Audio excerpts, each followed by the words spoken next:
Hello students, in the previous lecture we have studied about what are metals, what are non-metals, what are the physical properties of metals and non-metals. In this lecture we will talk about chemical properties of metal, because in physical properties of matter we spoke about the appearance, the external properties, the external behavior of metals and non-metals. Now we will see that how these metals react when they come in contact with some other chemical substances.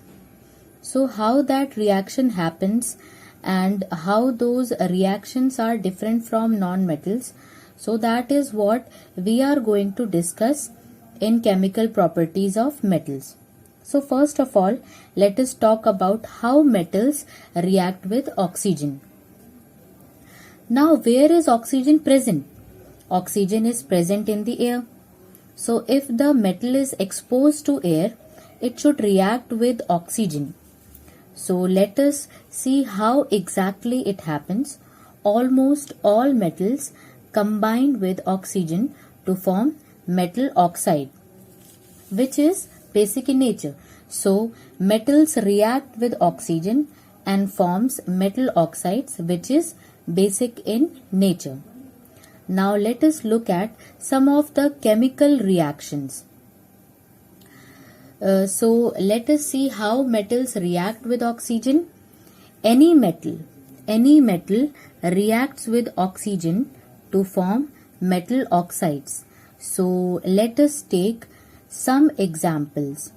If magnesium reacts with oxygen, it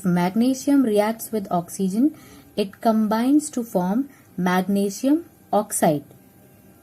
Here is the reaction given. When magnesium combines with oxygen, it forms magnesium oxide. Similarly, when copper reacts with oxygen, it forms copper oxide. Iron reacts with oxygen, it forms iron oxide. Similarly, if we take another metal, for example, we say aluminium. When aluminium reacts with oxygen, it forms aluminium oxide.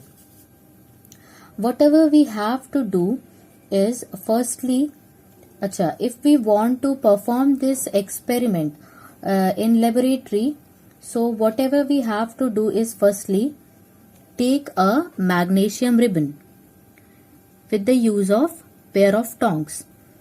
We take the pair of tongs. With the help of tongs, we should take a magnesium ribbon and burn it. Burning it in the presence of oxygen, then what we will get is we obtained ash. This is the ash we obtained after burning the magnesium ribbon. This ash is nothing but magnesium oxide. Not only magnesium, we take example of other metals. For example, if you take copper, so copper reacts with oxygen and it forms copper oxide. As we have already discussed about some of the examples of reaction of metal with oxygen. For example, if we take copper and it reacts with oxygen, it forms copper oxide. If we take aluminium, when it reacts with oxygen, it forms aluminium oxide. When we take zinc and if it reacts with oxygen, it will form zinc oxide. So all the metals will form the metal oxide after reacting with oxygen. In fact, formation of these metal oxides can be evidently seen as well. So let us take the example of rusting. Have you ever seen that when any object which is made up of iron is kept outside, exposed to air and water for a long time? Have you ever observed it?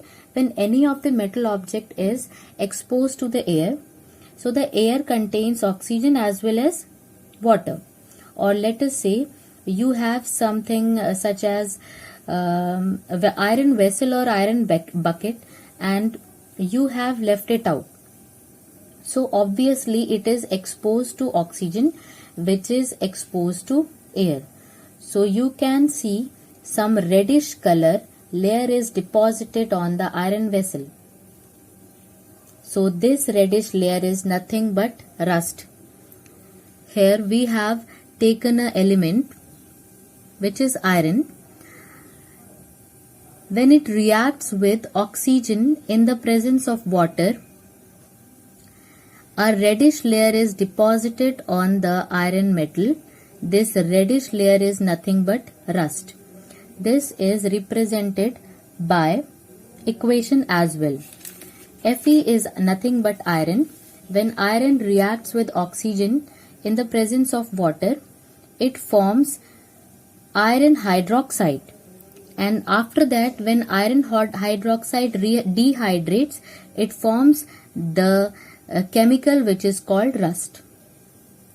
Rusting of iron. Let us talk about rusting. Rusting occurs in the presence of oxygen and water. In case of iron, how the exact reaction takes place? Iron is nothing but Fe. Fe reacts with oxygen in presence of water. So what could it form? It forms iron hydroxide, and when iron hydroxide dehydrates, it forms the chemical known as rust. It gets deposited on the iron object. So the reddish color substance deposited on the iron object is nothing but rust. So this is how rusting of iron takes place. In order to prevent rusting these days, there is a protective layer on the top of iron of another metal which does not form rust. So that means rusting can be prevented. So iron is not the only metal where rusting takes place. You can also see rusting of copper. You can also see greenish layer. Rusting of copper, you can see greenish layer on the copper metal. This rusting of copper is due to the formation of copper hydroxide in the presence of oxygen and water. Let us see how the reaction takes place. When copper reacts with water, in the presence of carbon dioxide and oxygen, it forms copper hydroxide and copper carbonate. This combination is nothing but the greenish coating deposited over the surface of copper vessel. This hydroxide is also basic in nature. Due to the formation of copper hydroxide, we can see greenish rust. So this is how metal reacts with oxygen. Now, the next question is, are metal oxides acidic or basic? So these metal oxides, whether magnesium oxides, whether it is copper oxides, whether it is aluminium oxides, so all the oxides, they are basically either acidic in nature or basic in nature. Now acids and bases are defined upon their pH values. How do we test whether a particular substance is acidic in nature or basic in nature? Now we will follow the simple litmus test. Do you remember the litmus test? What happens in the litmus test? Okay, so in the litmus test, we have a litmus paper like this. This is the red litmus paper. So now we will talk about, there are two types of litmus paper. One is called a red litmus paper and the other is called blue litmus paper. Now what you have to do is dip the litmus paper in the solution like this. Dip the litmus paper in the solution, and based on the change in color, you can say whether the solution is acidic in nature or basic in nature. So now what happens in this test, that if a red litmus turns blue, that means solution is basic in nature. Here you can see that we have taken a red litmus paper we dip it into the solution. After dipping it into the solution, the red litmus paper turns into blue. This means that this solution is basic in nature, and vice versa. If we take the blue litmus paper in this reaction, we have taken a blue litmus paper, and when we dip it into the solution, it turns the color into red. That means it is acidic in nature. So if the blue turns red, that means the solution is acidic.